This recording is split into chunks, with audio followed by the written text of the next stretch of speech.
Isaac, please introduce yourself to all of us here. Hello, I'm Isaac Tan from Catholic High School. I'm an avid gamer and I enjoy international chess. There is a new writing mechanics segment from Writers at Work. Please tell us more about it. The new writing mechanics segment is interesting. I learned the flash forward introduction in the lesson Critical Curfew, which is when you take a part of the climax and put it in the introduction to hook the reader. How do you apply flash forward in your writing then? I can write more exciting introductions using flash forward. It opened my eyes to the different possibilities of writing conversations. When I use the flash forward introduction, my story does not have to progress in a linear format.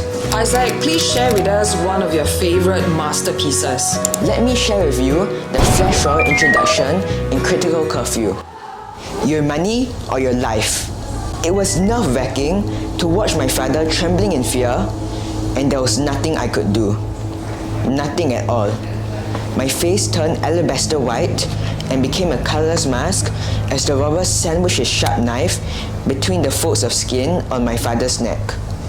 I closed my eyes out of sheer terror, regretting how I had broken the promise to father and missed the curfew. To be a good writer like me, join us at Writers at Work.